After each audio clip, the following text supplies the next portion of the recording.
अब पॉलीफेज का मतलब क्या होता है, पॉलीफेज का मतलब क्या होगा यहाँ पे, ठीक है।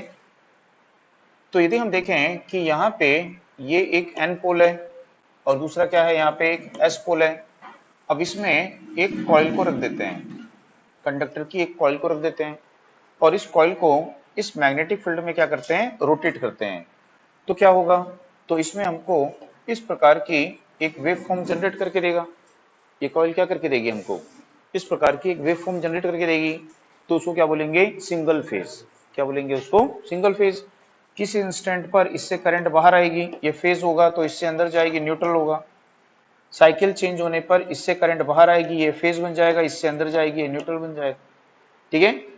तो एक फेज होगा तो दूसरा क्या होगा, वहां पे न्यूट्रल होगा। तो क्या होगा, सिंगल फेज मिलेगा। यदि इसी मैग्नेटिक फील्ड में एक और कॉइल बना देते हैं, अब इन दोनों कॉइल को एक साथ रोटेट करते हैं, तो ये कॉइल भी क्या करेगी, इस प्रकार की एक वेव फॉर्म जनरेट करके देगी ईएमएफ की। तो कितना फेज हो जाएगा, 2। एक और कॉइल लगा देंगे तो ये कॉइल भी क्या करेगी, एक फेज जनरेट करके देगी। तो कितना हो जाएगा, 3। तो इस तरह से नंबर ऑफ कॉइल को इंक्रीज करते हैं तो नंबर ऑफ फेजेस भी क्या होते जाते हैं, इंक्रीज होते जाते हैं, ठीक है। तो क्या समझ में आया, तो ये समझ में आया कि इस कॉइल में जो ईएमएफ इंड्यूस्ड होती है उस ईएमएफ को ही क्या बोलते हैं, हम फेज वोल्टेज बोलते हैं। बात समझ में आ गई। तो उस कॉइल में जो ईएमएफ इंड्यूस्ड होती है उस ईएमएफ को ही क्या बोलते हैं, फेज वोल्टेज बोलते हैं, ठीक है। तो यहाँ पे ये जो सभी कॉइल्स यहाँ पे होंगी, ठीक है, ये सभी कॉइल्स कैसी होंगी, आइडेंटिकल होंगी। आइडेंटिकल यानी कि इसके नंबर ऑफ टर्न्स, कॉइल का एरिया, ठीक है, वायर का साइज, सब कैसा होगा, समान। और तीनों कॉइल सिमिलर मैग्नेटिक फील्ड, तीनों के लिए मैग्नेटिक फील्ड कैसा है, कॉमन है, समान है। तो कॉमन मैग्नेटिक फील्ड में और सेम एंगुलर वेलोसिटी से क्या कर रही हैं, रोटेट कर रही हैं। तीनों की वेलोसिटी भी क्या है, सेम है। तो तीनों कॉइल में इंड्यूस्ड ईएमएफ का मैग्नीट्यूड क्या होगा, सेम। यदि एक कॉइल में 200 वोल्ट होगी तो दूसरे में भी 200 होगी, तीसरे में भी 200 होगी कि नहीं होगी, तीनों सेम है ना कॉइल, सेम कॉइल है, सेम मैग्नेटिक फील्ड है, सेम स्पीड पे रोटेट कर रही हैं। तो भाई जो ईएमएफ इंड्यूस्ड होती है किस पे डिपेंड करती है, फराडे ने बता दिया ना, इसी पे करेगी, इसके अलावा किसी पे नहीं करेगी, इसी पे करेगी, ठीक है। फिर उसके बाद में हमने पढ़ा था ईएमएफ जो होती है क्या होती है, B L V sine theta होती है, ये पढ़े थे ना। फ्लक्स डेंसिटी पे डिपेंड करती है, कंडक्टर पे डिपेंड करती है, वेलोसिटी पे। तो तीनों के लिए तो ये चीजें सेम है ना। तो तीनों में इंड्यूस्ड ईएमएफ क्या होगी, सेम होगी। एक कॉइल में 200 है तो दूसरे में भी 200 होगी, तीसरे में भी 200 होगी, ठीक है। लेकिन ये जो तीनों कॉइल होती हैं, ये तीनों कॉइल एक दूसरे से एक फिक्स्ड एंगल पे क्या होंगी, रखी होंगी। तो इन कॉइल के मध्य क्या होता है, एंगुलर डिफरेंस होता है, एंगुलर डिस्प्लेसमेंट होता है, ठीक है। इसके कारण इन तीनों कॉइल में जो ईएमएफ होती है वो अपनी पीक वैल्यू पे जो पहुंचती है, उसके पहुंचने का जो सीक्वेंस होता है वो अलग अलग होता है, ठीक है। तो उसको क्या बोलते हैं हम यहाँ पे, फेज डिफरेंस। क्या बोलेंगे उसको, फेज डिफरेंस। तो थ्री फेज सिस्टम में जो ये फेज डिफरेंस होता है कितना होता है, और टू फेज सिस्टम में कितना होता है, 90 डिग्री होता है, ठीक है। तो थ्री फेज सिस्टम में 120 डिग्री और टू फेज सिस्टम में 90 डिग्री फेज डिफरेंस रखा जाता है। आई बात समझ में सबको। तो उसमें नोट करिए, उसमें लिखिएगा, यदि किसी कॉइल को, यदि किसी कॉइल को मैग्नेटिक फील्ड में रोटेट करते हैं, यदि किसी कॉइल को मैग्नेटिक फील्ड में रोटेट करते हैं तो उसमें इंड्यूस्ड ईएमएफ, तो उसमें इंड्यूस्ड ईएमएफ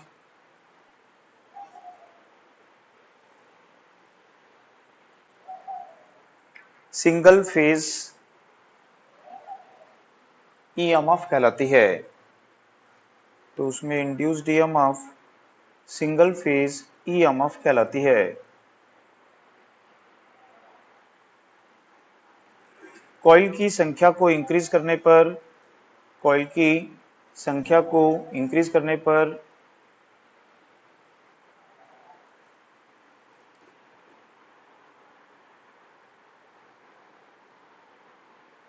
इंड्यूस्ड ईएमएफ के फेज की संख्या, इंड्यूस्ड ईएमएफ के फेज की संख्या इंक्रीज होती है, इंड्यूस्ड ईएमएफ के फेज की संख्या इंक्रीज होती है।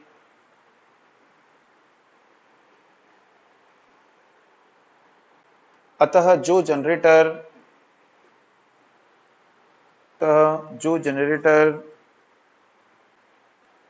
टू और मोर फेज, दो या अधिक फेज, जो जनरेटर टू और मोर फेज, दो या अधिक फेज की ईएमएफ इंड्यूस्ड करता है,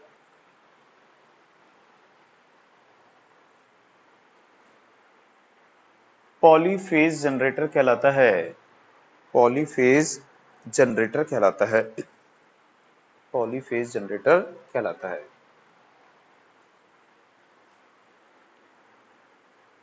नेक्स्ट की जनरेटर की ये सभी कॉइल, जनरेटर की ये सभी कॉइल्स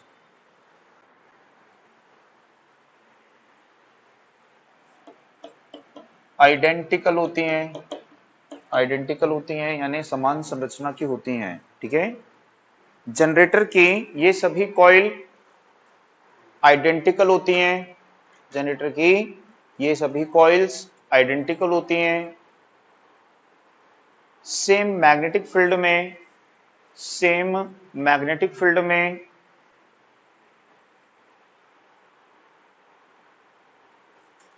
सेम स्पीड से रोटेट करती हैं, सेम मैग्नेटिक फील्ड में सेम स्पीड से रोटेट करती हैं। इसलिए इनमें इंड्यूस्ड ईएमएफ का मैग्नीट्यूड इक्वल होता है। इसलिए इनमें इंड्यूस्ड ईएमएफ का मैग्नीट्यूड इक्वल होता है। इसलिए इनमें इंड्यूस्ड ईएमएफ का मैग्नीट्यूड इक्वल होता है। लेकिन ये सभी कॉइल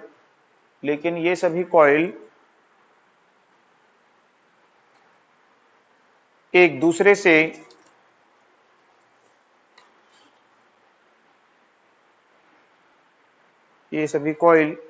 से फिक्स्ड एंगुलर डिफरेंस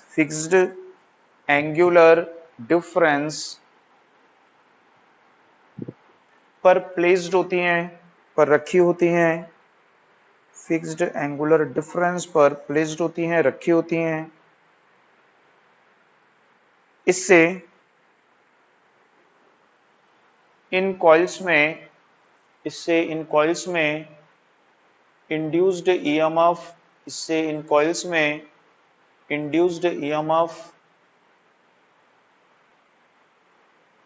के मैग्नीट्यूड में इससे इन कॉइल में इंड्यूस्ड ईएमएफ के टाइम में डिफरेंस होता है,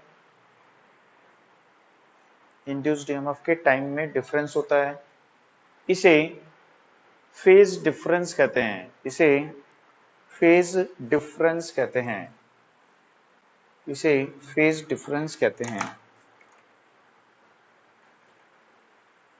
नेक्स्ट के थ्री फेज सिस्टम में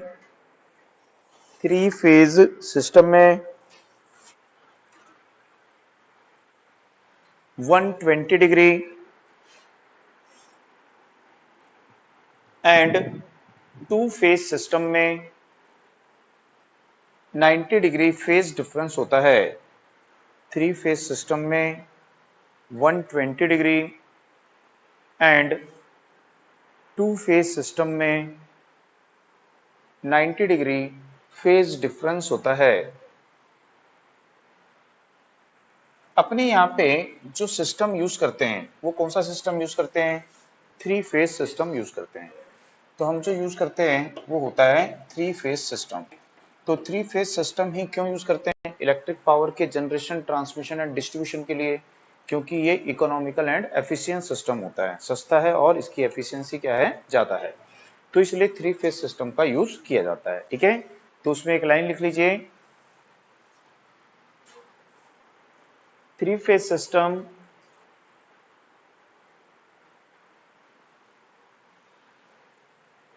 most efficient and economical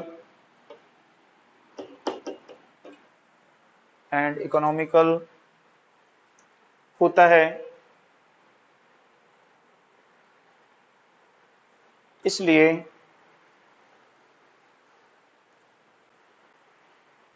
electric power के जनरेशन ट्रांसमिशन एंड डिस्ट्रीब्यूशन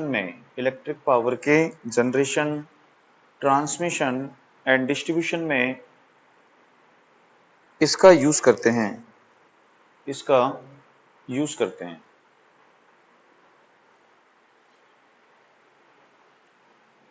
ठीक है। तो जो थ्री फेज सिस्टम होगा, उस थ्री फेज सिस्टम में क्या होगा, तो उसमें यहाँ पे देखेंगे ये एक फेज की कॉइल होगी, ठीक है। तो जो फेज कॉइल होती है, इस प्रकार से कॉइल बनाते हैं यहाँ पे, ठीक है। ये कॉइल है, इसमें ये कंडक्टर होता है, ये कंडक्टर होता है, ठीक है। इसको बोलते हैं एंड कनेक्शन। जो ईएमएफ इंड्यूस्ड होती है ए से बी तक और सी से डी तक, इतने भाग में ईएमएफ इंड्यूस्ड होती है। और इससे कितने वायर निकलेंगे, यहाँ पे 2 वायर, ठीक है। तो ये एक फेज की कॉइल है। तो आपको कंडक्टर का ये क्रॉस सेक्शन दिख रहा है, ये कंडक्टर का क्रॉस सेक्शन दिख रहा है, ठीक है। तो यहाँ पे मान लीजिए ये है ए डैश, एक कॉइल हो गई। दूसरी जो कॉइल है वो इससे कितने डिग्री के फेज डिफरेंस पे होगी, 120 डिग्री के फेज डिफरेंस पे होगी। तो ये मान लीजिए बी डैश है, और ये तीसरी कॉइल है और ये इससे भी 120 डिग्री के फेज डिफरेंस पे होगी। तो ये क्या है, सी डैश। तो ए बी के बीच में 120 डिग्री, बी और सी के बीच में भी क्या होगा, 120 डिग्री फेज डिफरेंस रहेगा, ठीक है। अब यहाँ पे इस तीनों कॉइल को एक साथ क्या करेंगे, मैग्नेटिक फील्ड में रोटेट करेंगे।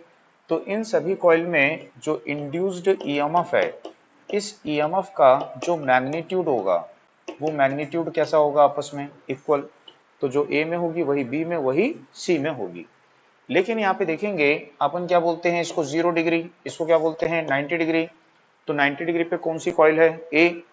तो सबसे पहले जो ईएमएफ है और उसकी पीक वैल्यू पे किस में आएगी, ए में।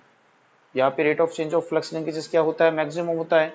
यहाँ पे इंड्यूस्ड ईएमएफ का मैग्नीट्यूड क्या होता है, सबसे ज्यादा होता है। तो कॉइल ए में ईएमएफ अपनी पीक वैल्यू पे सबसे पहले पहुंचेगी। बी इधर घूम के आएगी कितने समय के बाद में, 120 डिग्री के बाद में। तो 120 डिग्री के बाद में बी में क्या होगी, ईएमएफ अपनी पीक वैल्यू पे पहुंचेगी। सी कितने समय के बाद में आएगी, 120 डिग्री के, किससे, बी से। ए से कितने डिग्री के बाद में, 240 डिग्री के बाद में। तो यदि देखें कि यदि इन तीनों कॉइल को सिमिलर मैग्नेटिक फील्ड में, सेम एंगुलर वेलोसिटी से क्या करते हैं, हम यहाँ पे रोटेट करते हैं। तो इनमें जो ईएमएफ इंड्यूस्ड होगी, उसकी वेव फॉर्म का शेप ऐसा होगा, साइनोसॉइडल। इस प्रकार से वेव फॉर्म होगी यहाँ पे, ठीक है। तो ये 0 डिग्री होता है, सबको पता है, 180 डिग्री होता है, 360 डिग्री होता है, ठीक है। तो ये किसकी ईएमएफ है, मान लीजिए ए फेज की ईएमएफ है, कॉइल ए की ईएमएफ है, ठीक है। और ये किसको शो कर रहा है, उसकी इंस्टेंटेनियस वैल्यू को शो कर रहा है, कॉइल ए की। अब इसके यहाँ पे तीन इक्वल पार्ट कर लेते हैं, इन सबके क्या कर लेते हैं, यहाँ पे 3 इक्वल पार्ट कर लेते हैं। तो ईच पार्ट कितने डिग्री का होगा, 60, 120, 180। बात समझ में आ गई। तो यहाँ पे बी फेज की जो ईएमएफ है वो यहाँ से स्टार्ट होगी। तो हम देखेंगे बी फेज की ईएमएफ का मैग्नीट्यूड किसके बराबर होगा, ए के बराबर होगा। मैग्नीट्यूड तो सेम होगा, लेकिन इंड्यूस होने के टाइम में क्या होगा, डिफरेंस। ए पे जब पहुंचेगी पीक वैल्यू पे, उससे 120 डिग्री के बाद में बी पे पहुंचेगी कहाँ पे, पीक वैल्यू पे, ठीक है। तो इनमें कितने डिग्री का फेज डिफरेंस आ जाएगा, यहाँ पे 120 डिग्री, ठीक है। अब ये वी की वेव इस प्रकार से ऐसा कंटिन्यू रहेगी ऐसा। सी में क्या होगा, इससे भी 120 डिग्री के बाद में, तो ये सी की ईएमएफ होगी यहाँ पे ऐसा 120 डिग्री के बाद में, तो ये ईसी होगी, ठीक है। तो सी में यहाँ से 120 होगा, ठीक है, मतलब बी से 120 होगा, ए से कितना होगा, 240 डिग्री होगा। बात समझ में आई ना। तो इस तरह से देखेंगे तीनों में जो ईएमएफ इंड्यूस्ड होती है, उनमें पीक वैल्यू पे जब ईएमएफ पहुंचेगी, उनमें कितने डिग्री का फेज डिफरेंस आएगा, 120 डिग्री का फेज डिफरेंस आ जाएगा। ठीक है, उसी को क्या बोलते हैं, फेज डिफरेंस बोलते हैं। तो यदि ए में जो ईएमएफ इंड्यूस्ड हो रही है उसकी इंस्टेंटेनियस वैल्यू है यहाँ पे maximum value EM sine omega T, ठीक है। तो बी में क्या हो रही है, बाद में इंड्यूस्ड हो रही है कि पहले हो रही है, बाद में देरी से हो रही है। तो देरी के लिए क्या यूज करते हैं, लैगिंग। लैगिंग के लिए कौन सा साइन यूज करते हो, माइनस। तो माइनस क्या लिखोगे, 120 डिग्री। सी में क्या लिखोगे, कितने देर के बाद में इंड्यूस्ड हो रही है, तो ए रेफरेंस लियो, तो ए से कितने डिग्री के बाद में आ रही है, 240 डिग्री के बाद में आ रही है। तो इस ओमेगा टी ए से 120 के बाद में बी में और 240 के बाद में सी में ईएमएफ इंड्यूस्ड होती है।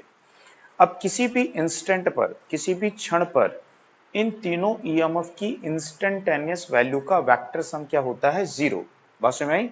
तो थ्री फेज सिस्टम में किसी भी इंस्टेंट पर, किसी भी क्षण पर तीनों ईएमएफ की इंस्टेंटेनियस वैल्यू का वेक्टर सम क्या होगा, 0 होगा। तो कैसे, तो यहाँ पे कहीं पे भी एक लाइन अपन क्या करते हैं, ऐसा ड्रॉ कर देते हैं। मान लीजिए यहाँ पे एक परपेंडिकुलर लाइन हमने ड्रॉ कर दी, ठीक है, इस प्रकार से एक लाइन ड्रॉ कर देते हैं ऐसा। अब देखिए यहाँ पे तीनों ईएमएफ को जोड़ लीजिए, आप इनका वेक्टर सम लीजिए। वेक्टर सम ऐसे ही लेते हैं ना इंस्टेंटेनियस वैल्यू का, ई ए प्लस क्या होगा, ई बी प्लस क्या होगा, ई सी, इनका वेक्टर सम क्या होगा, 0।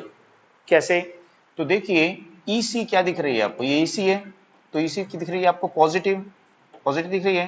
तो यदि मान लीजिए 100 वोल्ट है यहाँ पे इसका मैग्नीट्यूड, ठीक है, तो इस समय ये कौन सी वेव आ रही है, देखो ये कौन सी वेव आ रही है, ये वाली ए, ये ए आ रही है यहाँ पे इसका वैल्यू क्या है, 0। तो ए की वैल्यू 0 है। अब यहाँ पे देखिए बी की वैल्यू क्या है, ये है। तो जितनी यहाँ पे सी की वैल्यू है उतनी ही यहाँ पे बी की वैल्यू है। तो ये क्या होगी, -100 होगी, ये +100, ये -100 और ये क्या होगा, तीनों को जोड़िए तो क्या आएगा।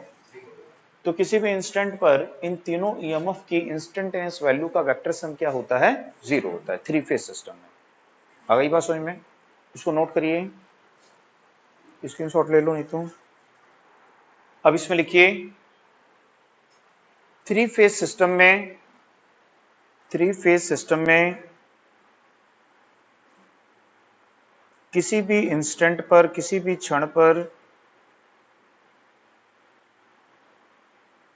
थ्री फेज सिस्टम में किसी भी इंस्टेंट पर, किसी भी क्षण पर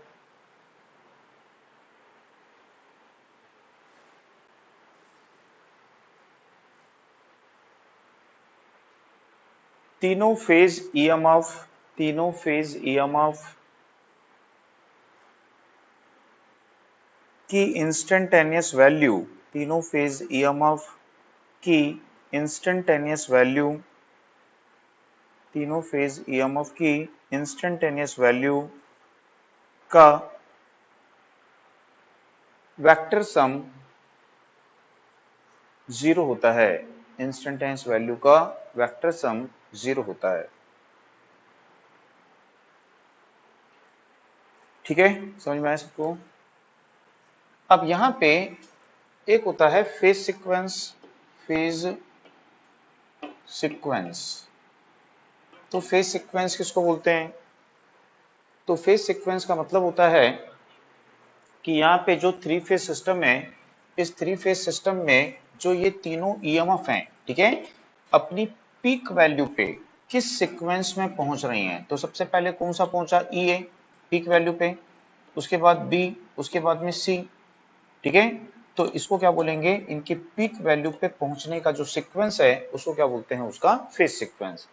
तो ये फेज सीक्वेंस का नॉलेज होना बहुत जरूरी है। यदि इसका नॉलेज हमें नहीं होगा तो एक्सीडेंट हो सकता है वहां पे, ठीक है। कि जैसे अल्टरनेटर का, ट्रांसफार्मर का पैरेलल ऑपरेशन करते हैं तो हमको आर फेज को आर से ही जोड़ना है, यानी कि ए फेज को ए से ही जोड़ना है, बी फेज को बी से ही जोड़ना है, ठीक है, सी को सी से ही जोड़ना है। यदि आपने ए को बी से जोड़ दिया तो क्या होगा, डेड शॉर्ट सर्किट हो जाएगा वहां पे, ठीक है। या फिर जो अपनी थ्री फेज इंडक्शन मोटर होती है, इस थ्री फेज इंडक्शन मोटर को हम यहाँ पे दिए थे ए बी सी, तो मोटर इस डायरेक्शन में रोटेट कर रही थी, हमने क्या कर दिया, इसको ए बी सी की जगह ए सी बी दे दिया, तो रोटेशन का डायरेक्शन क्या हो जाएगा, तो एक्सीडेंट हो सकता है। तो इसलिए क्या किया गया कि इस फेज सीक्वेंस को कलर्स के द्वारा क्या किया गया, डिनोट, जिससे हमको पता रहे। तो सबसे पहले जो अपनी पीक वैल्यू पे पहुंचती है उसको क्या बोले, रेड, सेकंड को येलो, और फिर क्या बोले उसको ब्लू। तो red, yellow and blue RYB colours के द्वारा क्या करते हैं, उनको कोड करते हैं। बात समझ में आई? तो फेज सीक्वेंस जो होते हैं वो कितने टाइप्स के होते हैं, 2 टाइप्स के। एक होता है पॉजिटिव फेज सीक्वेंस RYB, और दूसरा होता है निगेटिव फेज सीक्वेंस RBY। ठीक है, तो उसमें नोट करिएगा, उसमें लिखिएगा थ्री फेज सिस्टम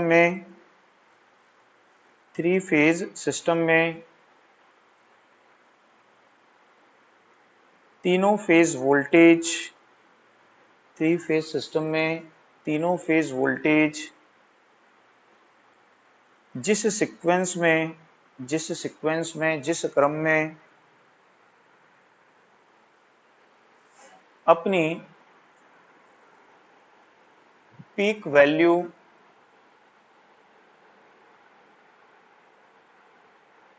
पर पहुंचती हैं, उनका फेज सीक्वेंस कहलाता है।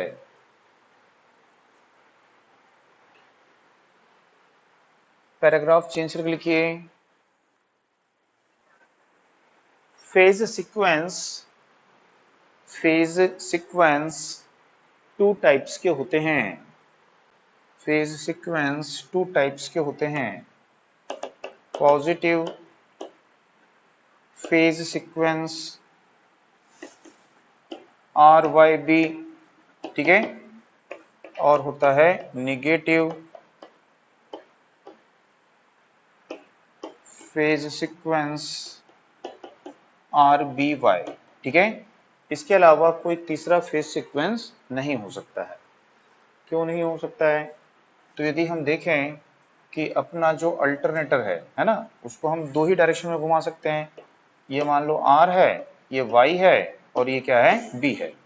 इस डायरेक्शन में रोटेट करोगे तो RYB आएगा, इस डायरेक्शन में रोटेट करोगे तो RBY आएगा, है कि नहीं? तो 2 ही पॉसिबल डायरेक्शन होंगे। तो एक में आएगा तो R के बाद Y आएगा, फिर B आएगा। उल्टा घुमाओगे तो R के बाद B आएगा, फिर क्या आएगा, Y। तो 2 ही फेज सीक्वेंस हो सकते हैं, RBY और RYB। ठीक है ना? तो RYB को क्या बोलते हैं, पॉजिटिव, और RBY को क्या बोलते हैं, नेगेटिव। ठीक है, अब इसके बाद में यहाँ पे इंटरकनेक्शन ऑफ क्या होता है, 3 फेज। Interconnection of 3 phase.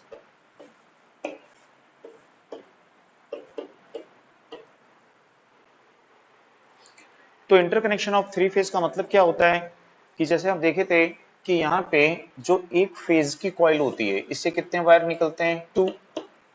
दूसरे फेज की कॉइल से भी कितने वायर होंगे, 2। तीसरे फेज की कॉइल से भी कितने वायर होंगे, 2। तो यदि 3 फेज सिस्टम यूज कर रहे हैं, 3 कॉइल्स हैं, तो टोटल नंबर ऑफ वायर कितने हो जाएंगे, 6। यदि 6 वायर का यूज हम ट्रांसमिशन डिस्ट्रीब्यूशन के लिए करेंगे तो क्या होगा, कॉस्ट उसकी बहुत बढ़ जाएगी, और उसका कैलकुलेशन भी क्या होगा, कॉम्प्लिकेटेड हो जाएगा। ठीक है, तो इसके लिए क्या करते हैं, इन वायर्स को अल्टरनेटर के अंदर में या ट्रांसफार्मर के अंदर में ही क्या करेंगे, आपस में कनेक्ट कर देंगे। इससे निकलने वाले वायर की संख्या क्या होगी, कम हो जाएगी। ठीक है, तो अंदर वायर को कैसे कनेक्ट करेंगे, तो उसी को क्या बोलते हैं, इंटरकनेक्शन करना। तो इंटरकनेक्शन हम क्या कर सकते हैं, 2 टाइप से कर सकते हैं। एक होता है स्टार कनेक्शन या वाई कनेक्शन बोलते हैं, और दूसरा होता है डेल्टा या मेश कनेक्शन होता है। ठीक है, तो इंटरकनेक्शन कितने प्रकार के हो सकते हैं, 2 टाइप्स के। एक होता है स्टार या फिर वाई कनेक्शन,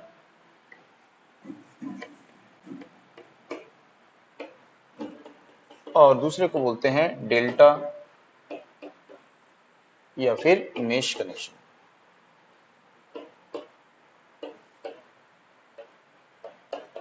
तो सबसे पहले यहां पे हम देखेंगे स्टार कनेक्शन। ठीक है, तो हेडिंग डाल लीजिए उसमें स्टार कनेक्शन।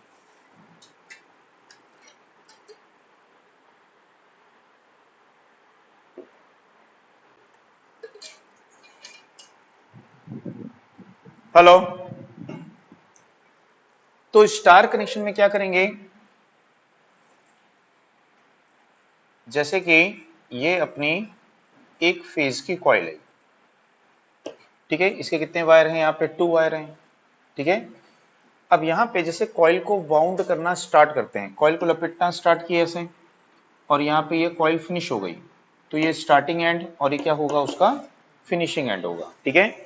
तो मान लीजिए ये कॉइल जो है एक फेज की कॉइल है, ये इसका स्टार्टिंग एंड है और ये इसका क्या है, फिनिशिंग एंड है। तो इस कॉइल से कितने वायर आउट होंगे, यहाँ पे 2 वायर्स यहाँ पे ऐसा आउट हो जाएंगे, ठीक है। ये यहाँ पे सेकंड फेज की कॉइल है ये, तो इस कॉइल से भी 2 वायर आउट होंगे यहाँ पे, और ये इसका स्टार्टिंग एंड होगा और ये इसका क्या होगा, फिनिशिंग एंड होगा। ये थर्ड फेज की कॉइल है यहाँ पे, इससे भी कितने वायर आउट होंगे, यहाँ पे 2 वायर आउट होंगे, और ये इसका स्टार्टिंग एंड होगा और ये इसका क्या होगा, फिनिशिंग एंड होगा। तो यहाँ पे स्टार कनेक्शन में क्या करते हैं, ये 1 फेज 2 फेज 3 फेज, ठीक है। अब इन तीनों फेज कॉइल के सिमिलर एंड को, तीनों के समान सिरों को, या तो तीनों के स्टार्टिंग एंड को या फिर तीनों के फिनिशिंग एंड को एक पॉइंट पर कनेक्ट कर देते हैं, और इस पॉइंट को क्या बोलते हैं, न्यूट्रल। अब इससे जो 3 वायर निकल रहे थे उसकी जगह केवल एक वायर कनेक्ट करेंगे, एक वायर कनेक्ट करके यहाँ पे बाहर निकालेंगे। तो जो पहले अपने कितने वायर निकलने वाले थे 6, तो अब कितने वायर हो जाएंगे, यहाँ पे 4। तो यहाँ पे फेज देखेंगे कितना है, ये एक फेज है, ये दूसरा फेज है और ये तीसरा फेज है, ठीक है। और वायर कितने हैं, आर वाई बी, ठीक है। और एक क्या है, ये न्यूट्रल। तो कितने वायर हैं यहाँ पे, तो इसको क्या बोलेंगे, 3 फेज 4 वायर सिस्टम इसको बोलेंगे, ठीक है। तो स्टार कनेक्शन को क्या नाम दे दिया गया, 3 फेज 4 वायर सिस्टम इसको बोला गया। अब ऐसा क्यों कनेक्ट किए, इसको क्यों न्यूट्रल बोले, तो यदि देखेंगे कि इस फेज कॉइल में ईएमएफ के इंड्यूस्ड होने का डायरेक्शन क्या है, तो ये आर फेज है और इसमें ईएमएफ के ईएमएफ पे इंड्यूस्ड होने का डायरेक्शन है क्या, स्टार्टिंग टू फिनिशिंग। तो फिर इसमें भी जो ईएमएफ के इंड्यूस्ड होने का डायरेक्शन होगा वो क्या होगा, स्टार्टिंग टू फिनिशिंग। इसमें भी क्या होगा, स्टार्टिंग टू फिनिशिंग। तो तीनों फेज कॉइल में जो ईएमएफ इंड्यूस्ड होती है उसका डायरेक्शन सेम होता है, इसमें स्टार्टिंग टू फिनिशिंग है, इसमें भी स्टार्टिंग टू, इसमें भी स्टार्टिंग टू। तो तीनों में करंट क्या हो रही है, आउट हो रही है ना। तो यहाँ पे इन तीनों ईएमएफ में क्या होगा, आपके पास में 120 डिग्री का फेज डिफरेंस है।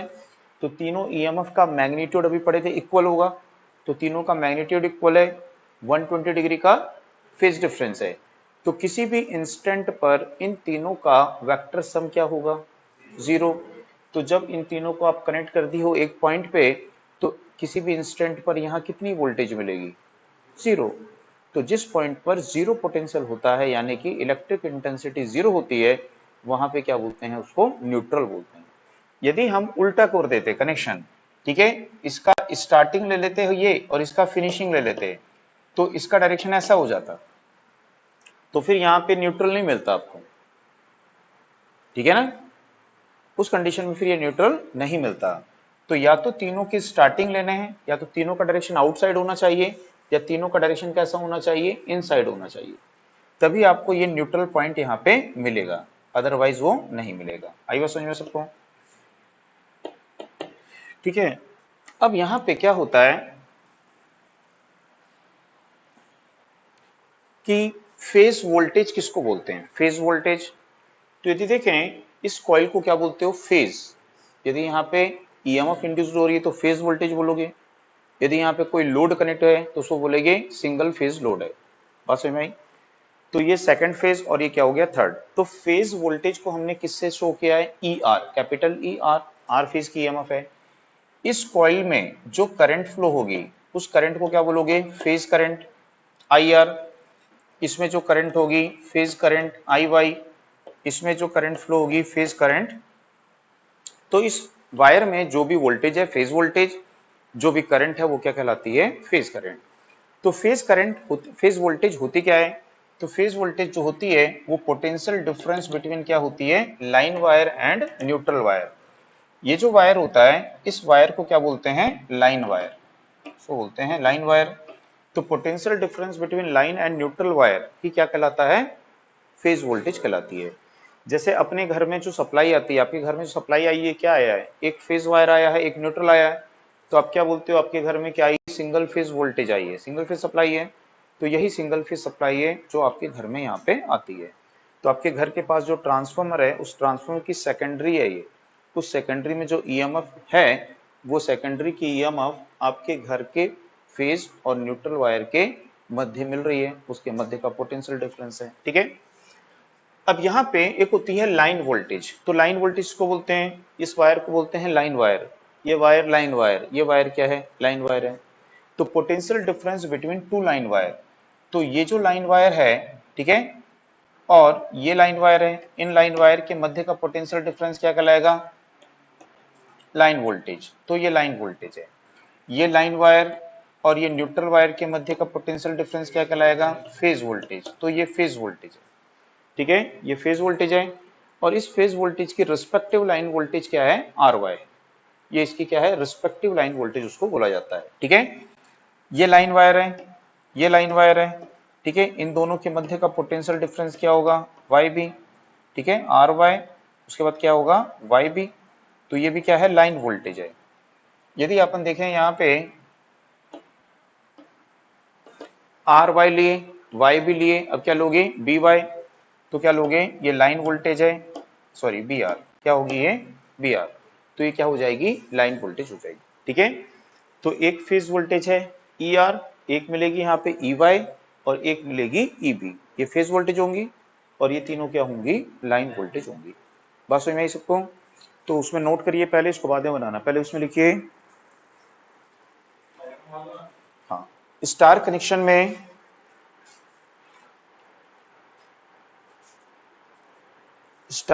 में तीनों फेज कॉइल के, तीनों फेज वाइंडिंग के, स्टार कनेक्शन में तीनों फेज वाइंडिंग के सिमिलर एंड समान सिरों, सिमिलर एंड समान सिरों को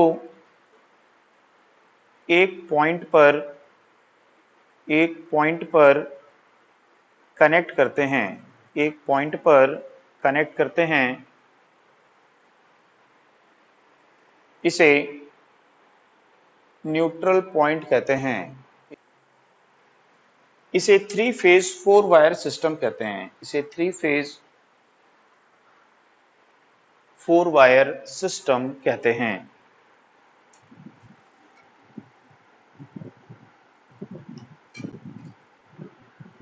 नेक्स्ट देखिए, line wire, one line wire, एक line wire, one line wire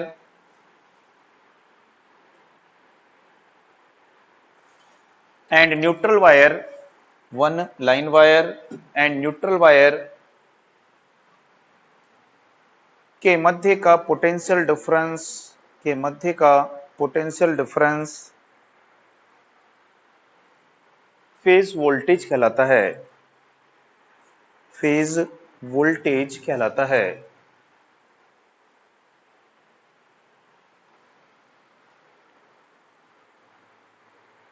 ठीक है। फेज वोल्टेज कौन कौन सी डायग्राम में है, E R, E Y, E B, ये क्या है यहाँ पे, फेज वोल्टेज, वहीं लिख लो साइड में, ये फेज वोल्टेज माने हैं यहाँ पे, तीनों का मैग्नीट्यूड क्या होगा, इक्वल है ना। उसके बाद पैराग्राफ चेंज करके लिखिए, टू लाइन वायर्स, दो line wire, two line wires के मध्य का potential difference, two line wires, दो लाइन वायर के मध्य का पोटेंशियल डिफरेंस लाइन वोल्टेज कहलाता है, लाइन वोल्टेज कहलाता है, ठीक है। तो लाइन वोल्टेज कौन कौन सी है, R Y, Y B and B R, तो ये यहाँ पे है लाइन वोल्टेज। तो लाइन वोल्टेज भी कैसी होंगी, इक्वल, ठीक है।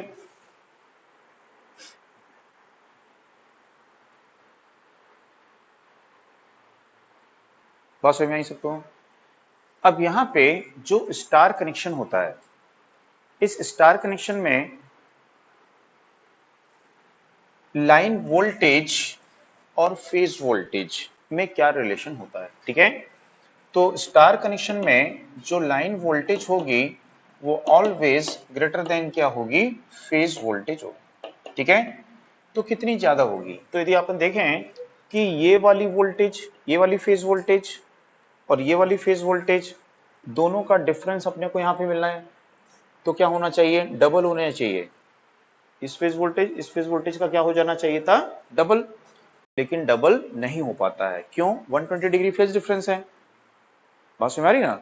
तो 120 डिग्री फेज डिफरेंस के कारण वो डबल नहीं होगा, डबल से थोड़ा सा क्या रहेगा, कम।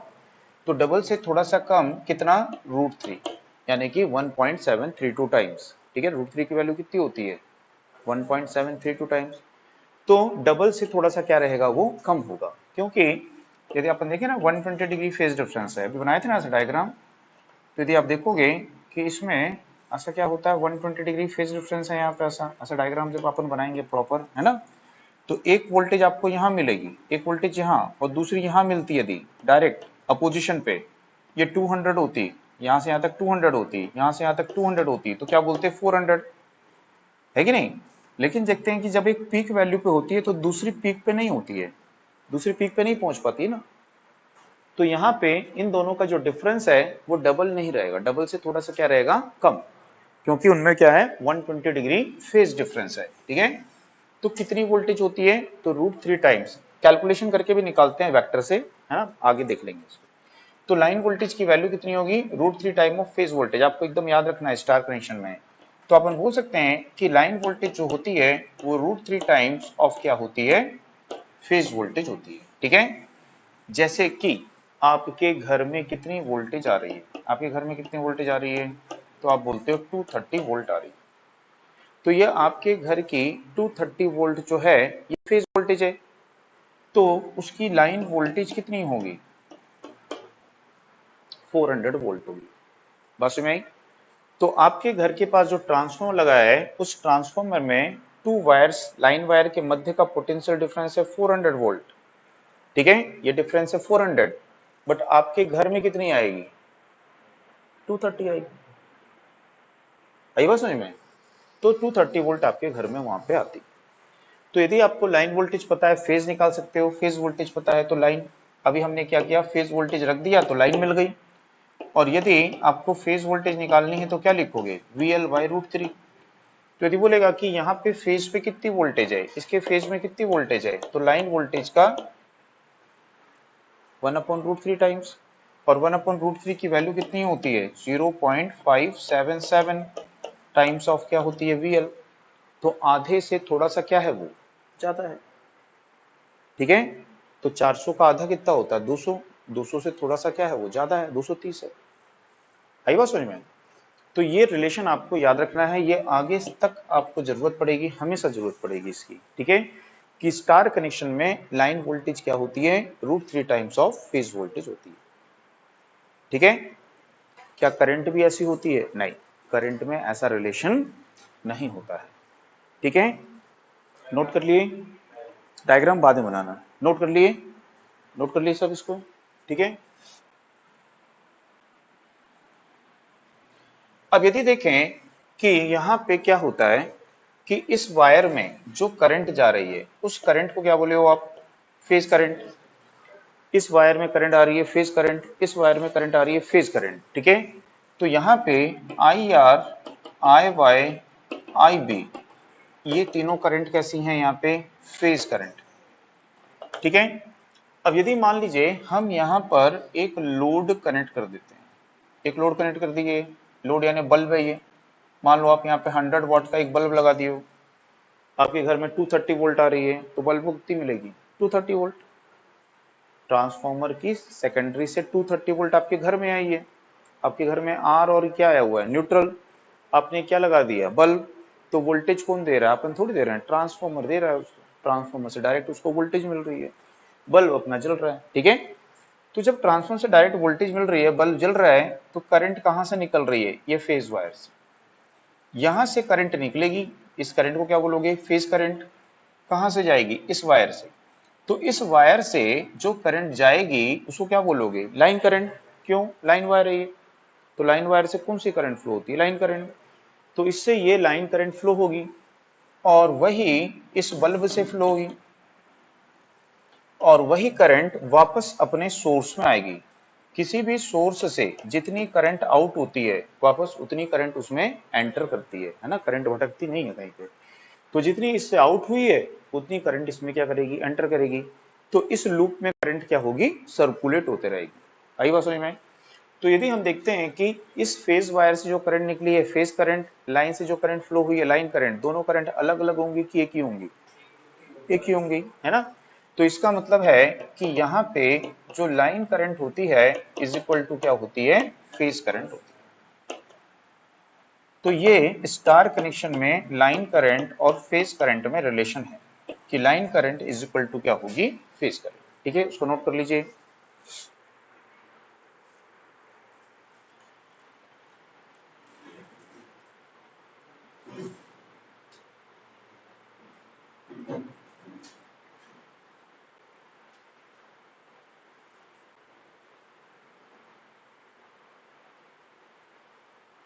ओके, अब यहाँ पे जो लोड होते हैं ये लोड कैसे हो सकते हैं? तो लोड हो सकते हैं बैलेंस और लोड हो सकते हैं अनबैलेंस। तो यदि अपन देखेंगे बैलेंस लोड की कंडीशन होती है, ठीक है। तो यदि बैलेंस लोड की कंडीशन है तो क्या होता है? यानी कि ये वाला लैंप भी कितना है? 100 वाट का है। तो यहाँ पे आपके पड़ोसी ने लगा दिया अपने घर में, वो भी 100 वाट का है। उसके पड़ोसी ने लगा दिया यहाँ पे, वो भी 100 वाट का है। ठीक है, तो तीनों फेज में कैसे लोड है? इक्वल मैग्नीट्यूड के हैं, इक्वल वैल्यू के। ठीक है, तो अपन क्या बोलेंगे? ये लोड कैसा है? बैलेंस लोड है। अब देखो लोड भी जो है वो कैसा कनेक्ट हो गया है? स्टार। ये तीनों लोड एक पॉइंट पे कनेक्ट है तो लोड भी कैसा होता है? स्टार लोड होता है और डेल्टा लोड होता है। ठीक है, तो यहाँ पे ये लोड जो है ये स्टार कनेक्टेड लोड हो गया है। ठीक है, तो अब देखिए इस लोड को करंट कैसे मिलेगी? तो इस लोड को कैसे करंट मिलेगी? इधर से करंट जाएगी ऐसे, वापस कहां से आएगी? न्यूट्रल से। यहां से करंट आएगी आई वाई, यहां से जाएगी आई वाई, इस लोड से जाएगी आई वाई, वापस उसको आना है सोर्स में, तो वो इस वायर से क्या होगी? रिटर्न आ जाएगी। ठीक है, तो यहां से गई और यहां से क्या हो गई? रिटर्न आ जाएगी। यहां से क्या निकलेगी? आई बी, यहां से आएगी आई बी, इस लोड से फ्लो होगी आई बी। ठीक है, और वापस इस अपने वायर से रिटर्न आ जाएगी आई बी। तो तीनों करंट अपने लूप में क्या कर रही हैं? सर्कुलेट कर रही हैं। ठीक है, तो अपन देखेंगे कि यहाँ पे तीनों वोल्टेज कैसी हैं? तीनों लोड कैसे हैं? तो तीनों करंट का मैग्नीट्यूड भी क्या होगा? तो I R is equal to क्या होगा? I Y is equal to क्या होगा? आई। तो तीनों जो करंट होंगी इनका मैग्नीट्यूड आपस में कैसा होगा? इक्वल होगा। आई बात समझ में सबको? तो मैं बताया कि तीनों वोल्टेज कैसी हैं? यहाँ पे इक्वल हैं। तीनों लोड कैसे हैं? इक्वल हैं। तो तीनों करंट का मैग्नीट्यूड भी क्या होगा? इक्वल। तो तीनों करंट का मैग्नीट्यूड यहाँ पे इक्वल है। ठीक है, और इनके मध्य कितने डिग्री का फेज डिफरेंस है? 120 डिग्री। तो भी इनकी इंस्टेंटेनियस वैल्यू का वेक्टर सम क्या होना चाहिए? बताओ क्या होना चाहिए? इनकी इंस्टेंटेनियस वैल्यू का वेक्टर सम क्या होना चाहिए? 0। भाई तीनों में 120 डिग्री फेज डिफरेंस है ना, equal in magnitude, 120 degree phase difference है, तो किसी भी इंस्टेंट पर उन तीनों का वेक्टर सम क्या होगा? 0 होगा। मींस इस न्यूट्रल वायर से फ्लो होने वाली करंट का मैग्नीट्यूड क्या होगा? 0 होगा। तो न्यूट्रल वायर से कोई करंट फ्लो नहीं होगी। इसलिए 3 फेज 4 वायर सिस्टम में जो न्यूट्रल वायर होता है इसका क्रॉस सेक्शन कितना रखते हैं? फेज वायर का हाफ रखते हैं, पैसा बचाने के लिए। जब करंट ही नहीं फ्लो हो रही है तो क्या मतलब है रखिए। तो न्यूट्रल वायर का क्रॉस सेक्शन क्या रखते हैं? फेज वायर का हाफ रखते हैं। ठीक है, लेकिन यदि ये लोड जो है अनबैलेंस्ड हो जाए, अनबैलेंस हो जाए मतलब कि ये 100 है, ये 40 वाट हो जाए, ये 60 वाट हो जाए, तो ये लोड कैसे हो गए? अनबैलेंस हो गए। तो तीनों में अब करंट का मैग्नीट्यूड क्या हो जाएगा? अलग अलग हो जाएगा। ठीक है, तो अब इनमें किसी भी इंस्टेंट पर वेक्टर सम 0 नहीं आएगा क्योंकि मैग्नीट्यूड क्या हो गया? अब उनका अलग हो गया है। ठीक है, तो अब इनका वेक्टर सम क्या होगा? तो इनका जो वेक्टर सम होगा वो न्यूट्रल से फ्लो होने वाली करंट के क्या होगा, इक्वल होगा। बस भाई, अब इन तीनों का वेक्टर सम किसके इक्वल होगा, न्यूट्रल से फ्लो होने वाली करंट के इक्वल होगा। या बोल सकते हैं कि I R plus I Y plus I B and neutral current, इन चारों का वेक्टर सम क्या होगा, 0। ठीक है, तो अनबैलेंस लोड की कंडीशन में न्यूट्रल से कुछ करंट फ्लो होगी, लेकिन बैलेंस लोड की कंडीशन में न्यूट्रल से फ्लो होने वाली करंट का मैग्नीट्यूड क्या हो जाता है, 0 होता है। न्यूट्रल से कोई करंट फ्लो नहीं होती है बैलेंस लोड की कंडीशन में। तो करंट कहां से फ्लो होती होगी, सोचो। तो करंट यदि इधर से आती है ना, तो इधर से जाएगी, इधर से जाएगी, अपने आप टाइमिंग उसका क्या होते जाता है, चेंज। ज्यादा नहीं बताते, सिर्फ एग्जांपल आपको बता देते हैं सिंपल। देखो कि इनमें क्या है, यहाँ पे ऐसा 120 डिग्री का फेज डिफरेंस है, ये है ऐसा, ठीक है। इनमें 120 डिग्री का फेज डिफरेंस इस प्रकार से है। जब मान लो ये वाली करंट पॉजिटिव है, ये करंट पॉजिटिव है, ठीक है, तो इससे करंट बाहर निकलेगी, इससे करंट क्या होगी, बाहर निकलेगी। और जो नेगेटिव हैं वो क्या करेंगे, रिटर्न पाथ प्रोवाइड करेंगे, ठीक है। तो मान लो ये पॉजिटिव है, इसकी वोल्टेज पॉजिटिव है, इसको ऐसा एक्सटेंड कर लेते हैं आगे। तो जिसकी वोल्टेज पॉजिटिव होगी, ठीक है, उससे करंट होगी आउट, जिसकी नेगेटिव होगी वो रिटर्न पाथ प्रोवाइड करेगी। बात समझ में आ गई। तो न्यूट्रल से करंट कितनी, 0। न्यूट्रल से कोई करंट फ्लो नहीं होती है बैलेंस लोड की कंडीशन में। आई बात समझ में सबको। अब बना लो इसको डायग्राम को, फिर उसके बाद लिखेंगे, ठीक है। अब आगे इसमें लिखिए, बैलेंस लोड की कंडीशन में, बैलेंस लोड की कंडीशन में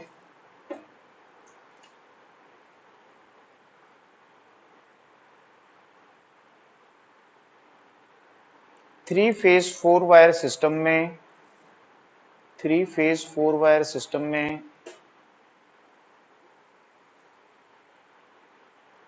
न्यूट्रल वायर से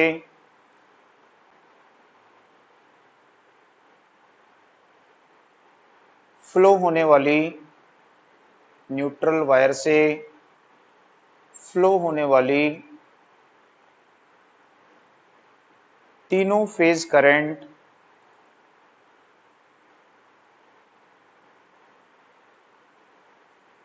का वेक्टर सम 0 होता है। न्यूट्रल वायर से फ्लो होने वाली तीनों फेज करंट का वेक्टर सम 0 होता है, ठीक है। तो न्यूट्रल वायर से फ्लो होने वाली तीनों फेज करंट का वेक्टर सम क्या होता है, 0। इसको लिखिए उसके नीचे, I R I Y I B, vector sum क्या होगा, 0।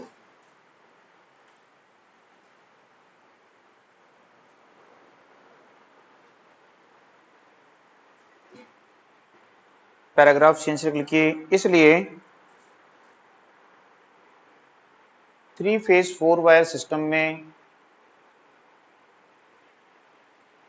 इसलिए थ्री फेज 4 वायर सिस्टम में न्यूट्रल वायर का cross section area, neutral wire का cross section area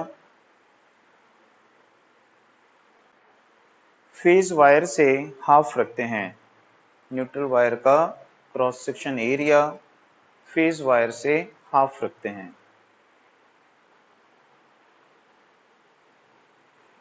neutral wire का cross section area phase wire से हाफ रखते हैं, ठीक है। पैराग्राफ चेंज करके लिखिए, अनबैलेंस लोड की कंडीशन में, अनबैलेंस लोड की कंडीशन में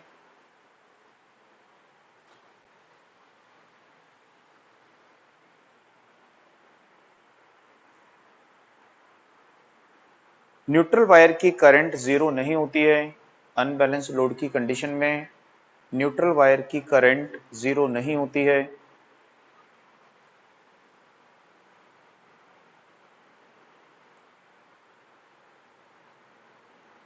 यह तीनों फेज करंट के सम के इक्वल होती है। यह तीनों फेज करंट के वेक्टर सम के इक्वल होती है। यह तीनों फेज करंट के वेक्टर सम के इक्वल होती है,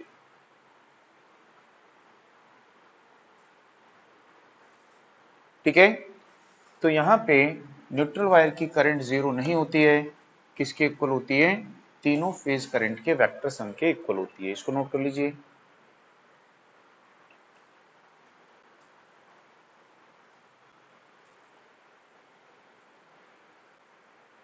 ठीक है। अब जो ये थ्री फेज लोड है, इस थ्री फेज लोड की पावर क्या होती होगी?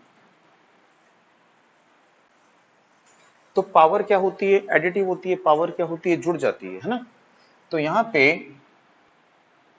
थ्री फेज पावर, ये थ्री फेज पावर क्या होगी? ठीक है। तो थ्री फेज पावर जो होगी वो एक फेज की पावर है ये। ठीक है। जो एक फेज की पावर है वो क्या होती है? V I cos phi. अपन पढ़े ना, सिंगल फेज सर्किट पढ़े थे, आर एल आर सी।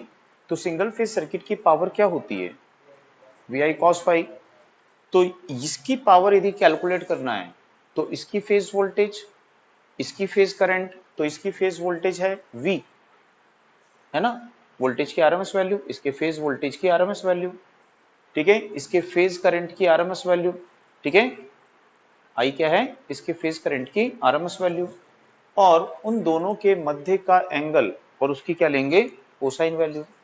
तो हमको पता है कि इसकी फेज वोल्टेज है V, इसकी फेज करंट है I, और इन दोनों के बीच का एंगल है फाई। तो इसकी पावर क्या होगी? V I cos phi. Similarly इसकी पावर भी वही होगी, इसकी पावर भी वही होगी। ठीक है।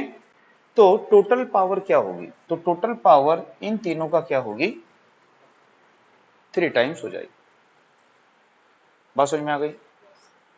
तो थ्री फेज लोड की यदि पावर निकालनी है तो तीनों फेज की पावर को अलग अलग कैलकुलेट कर लो, तीनों को जोड़ दो, तो क्या मिल जाएगी आपके पास में? थ्री फेज पावर मिल जाएगी। ठीक है। लेकिन ये जो फार्मूला है, इस फार्मूले में जो वोल्टेज है वो कौन सी वोल्टेज है? तो ये है फेज वोल्टेज है, फेज वोल्टेज। ठीक है। फेज वोल्टेज है। ये क्या है? फेज करंट है। और ये क्या है? इन दोनों के मध्य का क्या है? एंगल। फेज वोल्टेज और फेज करंट के मध्य का एंगल है। लेकिन हमको क्या करना है? इस इक्वेशन को लिखना है लाइन वोल्टेज और लाइन करंट के टर्म्स में। बात समझ में आई? तो लाइन वोल्टेज और लाइन करंट के टर्म्स में कैसे लिखेंगे? तो ये फेज वोल्टेज को लाइन वोल्टेज के टर्म्स में कैसे लिखेंगे? तो ये जो फेज वोल्टेज है यहाँ लिख देता हूं मैं, जिससे आपको दिक्कत ना हो। ये फेज वोल्टेज लिख देता हूं, ये फेज करंट। तो फेज वोल्टेज को आप कैसे निकालोगे? लाइन वोल्टेज के टर्म्स में क्या लिखोगे? है कि नहीं? अभी पढ़े हो नहीं? स्टार कनेक्शन में लाइन वोल्टेज क्या होती है? √3 टाइम्स। तो फेज वोल्टेज क्या होगी? VL/√3। तो फेज वोल्टेज को लाइन वोल्टेज के टर्म्स में ऐसा लिख सकते हैं।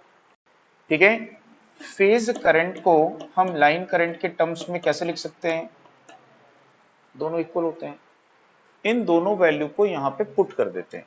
तो जब इनको पुट करेंगे, ठीक है, तो 3 इंटू क्या होगा? VL/√3। √3 से 3 कैंसिल करोगे तो क्या बचेगा? तो ये क्या हो जाएगी? आपकी लाइन वोल्टेज। ठीक है। ये क्या हो जाएगी? Line current. और क्या हो जाएगा? तो ये अपना क्या बन गया? फार्मूला। किसके टर्म्स में? लाइन वोल्टेज लाइन करंट के टर्म्स में।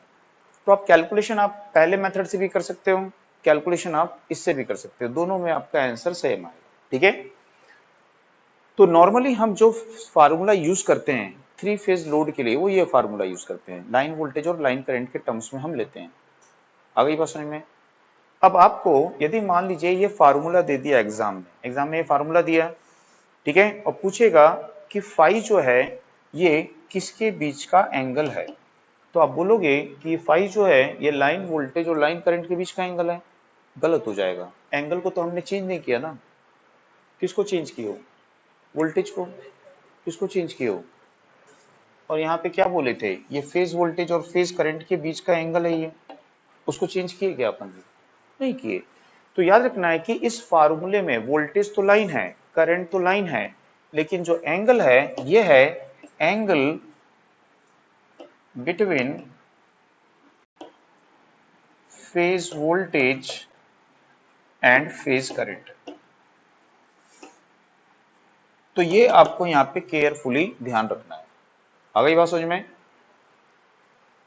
अब ये तो एक्टिव पावर हो गई, रिएक्टिव पावर क्या हो जाएगी, √3 VL/IL sin phi हो जाएगी। तो ये रिएक्टिव पावर का फार्मूला हो जाएगा VAR में, है ना। और एपरेंट पावर क्या होती है सबको पता है, स्क्वायर रूट सम होती है इनका, ठीक है, जिसको किसमें मेजर करते हैं, V।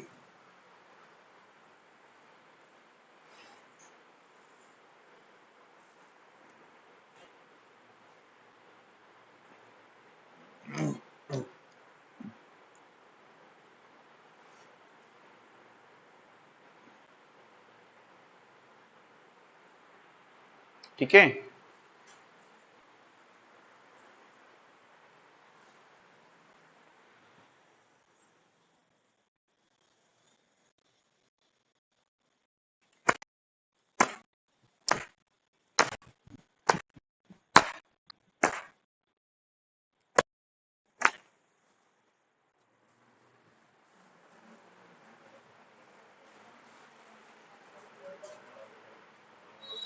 समझ में आया सबको।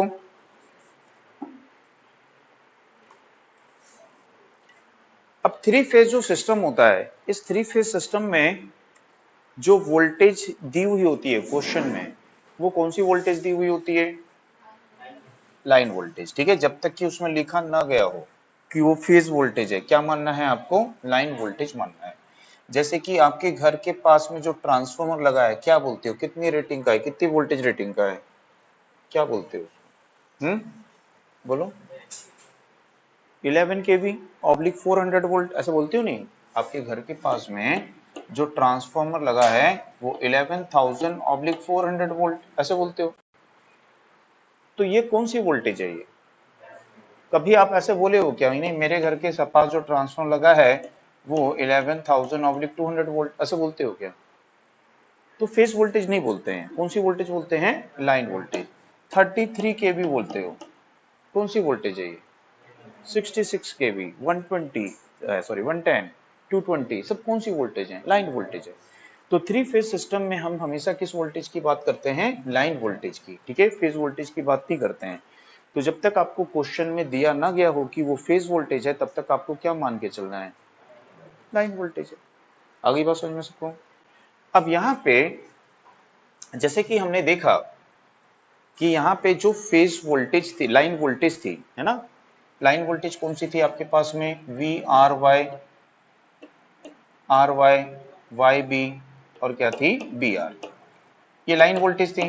और हमने बोला कि ये जो लाइन वोल्टेज होती हैं, ये क्या बोलती हैं, ये क्या होती हैं, ये क्या होती हैं, पोटेंशियल डिफरेंस बिटवीन क्या है, टू लाइन वायर है। तो ये जो लाइन वोल्टेज होती हैं, ये line voltage potential difference between two line wire तो हैं, लेकिन ये वेक्टर डिफरेंस ऑफ क्या होती हैं, टू फेज वोल्टेज होती हैं, ठीक है। तो यहाँ पे ईच लाइन वोल्टेज जो है, ये टू फेज वोल्टेज का क्या होती है, वेक्टर डिफरेंस होती है।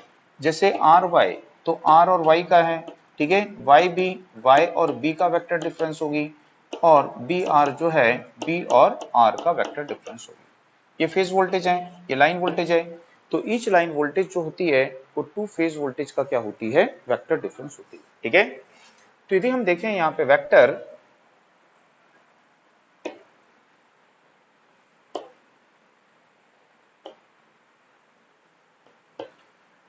कि सपोज मान लीजिए, अब एग्जैक्ट क्या अपने पास में एंगल नहीं बनता है, फिर भी अप्रोक्सीमेट ले लेते हैं कि मान लीजिए ये आपकी जो है आर फेज है, ये आपकी जो है यहाँ पे ये वाई फेज है, और ये जो है ये बी फेज है। तो आर वाई बी ये क्या है, आपकी यहाँ पे फेज वोल्टेज है। और अपना जो लोड है वो कैसा है, बैलेंस लोड कंडीशन है, ठीक है। तो अपने को ये पता है कि इन फेज वोल्टेज में कितने डिग्री का फेज डिफरेंस होता है, 120 डिग्री का फेज डिफरेंस होता है थ्री फेज सिस्टम में, ठीक है। अब बैलेंस लोड यदि अपने पास में है, तो आर फेज की जो करंट होगी वो अपने रिस्पेक्टिव फेज वोल्टेज से क्या करेगी, 5 डिग्री से लैग करेगी, ठीक है। बैलेंस लोड है, तो जितनी करंट आर होगी उतनी ही वाई होगी, और फेज एंगल भी क्या होगा, सेम। तो यहाँ पे वाई फेज की जो करंट है वो भी क्या कर रही है, यहाँ पे 5 एंगल से लैग कर रही है। बी फेज की जो करंट है वो भी क्या कर रही है, यहाँ पे 5 डिग्री से लैग कर रही है। तो ये सभी कौन सी हैं? फेज वोल्टेज हैं और ये क्या है? फेज करंट है। बस समझ में आई? अब यहाँ पे हमने देखा कि जो आर वाई है, ये आर और वाई का क्या है? वेक्टर डिफरेंस है। तो आर पॉजिटिव एंड वाई क्या है? यहाँ पे नेगेटिव है। तो किसी भी वेक्टर को यदि 180 डिग्री शिफ्ट करते हैं तो वो क्या हो जाता है? नेगेटिव हो जाता है। तो यदि हमको इस y को 180 डिग्री यहाँ पे क्या करते हैं? रोटेट कर देते हैं वेक्टर को ऐसे, ठीक है? तो इस वेक्टर को हम क्या बोलेंगे? माइनस ई वाई, ठीक है? अब इनका क्या ले लेंगे हम यहाँ पे? डिफरेंस। तो आपको क्या बनाना पड़ेगा? इसका पैरेललोग्राम बनाना पड़ेगा, समांतर चतुर्भुज, ठीक है? जितनी लेंथ इसकी है उतनी लेंथ यहाँ बना दी, जितनी लेंथ इसकी है उतनी लेंथ यहाँ पे बना दीजिए, ठीक है? तो इस प्रकार से जब आप यहाँ पे बनाओगे, ठीक है, तो इन दोनों की वैल्यू कितनी थी? 120। तो जब इसको हम यहाँ पे रिवर्स किए वेक्टर को, तो अब ये जो एंगल है, ये एंगल कितने डिग्री का हो जाएगा? 60 डिग्री का हो जाएगा। बात समझ में? अब यहाँ पे ये हो जाएगी आपकी लाइन वोल्टेज। तो इस लाइन वोल्टेज को क्या बोलोगे? वी आर वाई, ठीक है? कि आर और ये क्या हो गया? माइनस ई वाई, ठीक है? ये वेक्टर की लेंथ इसके बराबर, ठीक है? तो इन दोनों का क्या है? वो वेक्टर डिफरेंस है। तो ये क्या मिल गया आपको? आर वाई, लाइन वोल्टेज मिल गई यहाँ पे, ठीक है? बात समझ में आ गई? तो यहाँ पे यदि देखेंगे कि जो लाइन वोल्टेज है, ठीक है, इसकी रिस्पेक्टिव फेज वोल्टेज क्या है? आर है। तो ये लाइन वोल्टेज अपने रिस्पेक्टिव फेज वोल्टेज से क्या कर रही है? 30 डिग्री से क्या कर रही है? लीड कर रही है। बात समझ में आ गई? कि लाइन वोल्टेज जो होती है वो अपने रिस्पेक्टिव फेज वोल्टेज से क्या कर रही है? 30 डिग्री लीड कर रही है। लाइन वोल्टेज और लाइन करंट बोलिए, या लाइन वोल्टेज और फेज करंट बोलिए, एक ही मतलब होता है स्टार कनेक्शन में। करंट लाइन बोलिए या करंट फेज बोलिए, दोनों करंट कैसी होती हैं? सेम। तो इन दोनों के बीच कितने डिग्री का फेज डिफरेंस होता है? 30 + 5 for lagging power factor load. यदि लोड लीडिंग पावर फैक्टर का होगा तो ये एंगल जो है वो यहाँ पे बनता करंट का। तो क्या लिखते हैं फिर? 30 - 5, ठीक है? तो ये 2-3 पॉइंट हैं, ये आपको यहाँ पे याद रखना है। और इसी के द्वारा अपन क्या कर सकते हैं यहाँ पे, ठीक है, इसको यहाँ लिख देते हैं। सभी का आप निकाल सकते हो, सब बनाएंगे तो कॉम्प्लिकेटेड हो जाएगा, तो अपन सिर्फ ऐसे बना लेते हैं कि यहाँ पे जो आर वाई है ये क्या हो जाएगी? E R minus E Y, R Y Y B and B R, ये होगी E Y minus E B और ये होगी E B minus E R. इनका क्या है? ये वेक्टर डिफरेंस, वेक्टर डिफरेंस इसका लेना है। तो लाइन वोल्टेज जो है टू फेज वोल्टेजेस का क्या होती है? वेक्टर डिफरेंस होती है। अब यदि हमको लाइन वोल्टेज निकालनी है तो ये आपकी क्या है? ऐसा लाइन वोल्टेज है वी आर वाई, ठीक है? ये आपकी क्या है? एक फेज वोल्टेज है, कौन सी है? E are. एक वोल्टेज ये है, ये कौन सी है? यहाँ पे ई वाई, ठीक है? बस में आई। और ये एंगल कितना डिग्री है? ये एंगल आपका 30 डिग्री है।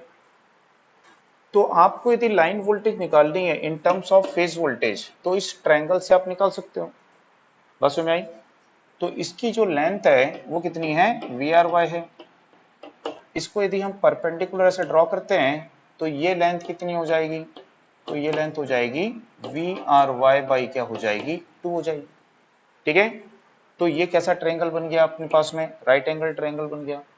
तो यदि इसमें हम cos 30 लिखते हैं तो cos 30 क्या होता है? बेस अपॉन हाइपोटेनस, ठीक है? तो बेस क्या है आपके पास में और हाइपोटेनस क्या है आपके पास में? ये हाइपोटेनस हो जाएगा, ये बेस हो जाएगा इस ट्रायंगल के लिए, ठीक है? तो यहाँ पे देखेंगे, इसको सिंप्लीफाई करेंगे ना, जब इसको सिंप्लीफाई करोगे तो V R Y is equal to क्या होगा? 2er cos 30 आएगा, ठीक है? cos 30 की वैल्यू क्या होती है? सबको पता है √3/2। तो इसको रख दो, 2er इंटू √3/2 कैंसिल हो जाएगा। तो line voltage is equal to क्या आएगा? √3 टाइम्स ऑफ क्या आएगा? तो इस तरह से कैलकुलेट करके यहाँ पे निकाला गया कि जो लाइन वोल्टेज होती है वो √3 टाइम्स ऑफ क्या होती है? फेज वोल्टेज होती है, ठीक है? समझ में आई बात? तो इसमें कुछ पॉइंट्स नोट करिए, इसमें कुछ पॉइंट्स नोट करिए। पहले उसमें लिखिए फर्स्ट,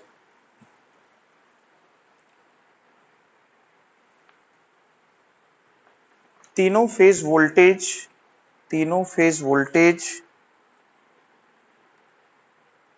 के मध्य 120 डिग्री फेज डिफरेंस होता है।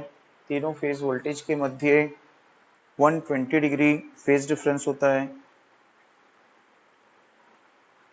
नेक्स्ट देखिए, तीनों लाइन वोल्टेज के मध्य 120 डिग्री फेज डिफरेंस होता है। तीनों लाइन वोल्टेज के मध्य 120 डिग्री फेज डिफरेंस होता है।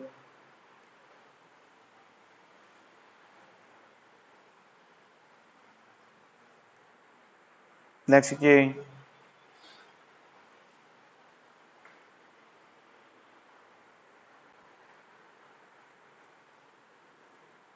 लाइन वोल्टेज ब्रैकेट में लिख लो VRY, लाइन वोल्टेज VRY अपने रिस्पेक्टिव फेज वोल्टेज ब्रैकेट में लिखो ER, रिस्पेक्टिव फेज वोल्टेज क्या है उसकी ER से 30 डिग्री अहेड यानी आगे, या बोल सकते हो लीड, 30 डिग्री अहेड या लीड करती है, 30 डिग्री अहेड या लीड होती है। नेक्स्ट पॉइंट लिखिए, लैगिंग पावर फैक्टर लोड के लिए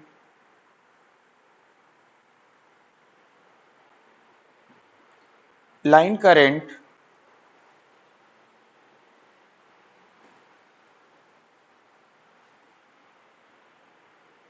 एंड लाइन वोल्टेज के मध्य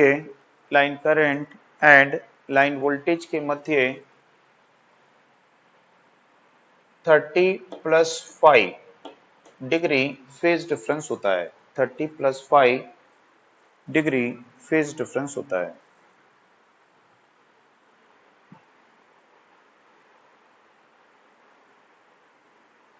एंड करंट लैग करती है।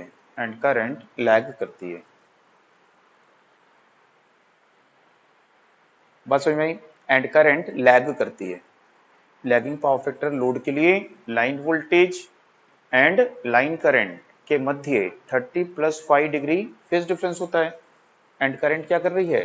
लैग कर रही है। ठीक है, नेक्स्ट देखिए, लीडिंग पावर फैक्टर लोड के लिए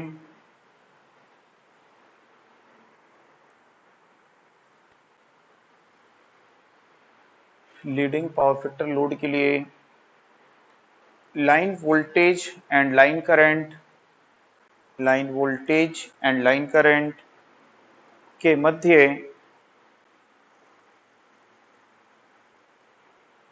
30-5 डिग्री फेज डिफरेंस होता है। 30-5 डिग्री फेज डिफरेंस होता है। एंड करंट लैग करती है। ठीक है, समझ में आया सबको? एंड करंट लैग करती है किससे? लाइन वोल्टेज से। करंट क्या करेगी? लैग करेगी। कैसे लैग करेगी? कि ये करंट कहां पे आ जाएगी? यहां पे आ जाएगी। करंट का वेक्टर यहां पे आएगा IR। ठीक है, ये एंगल क्या हो जाएगा आपका?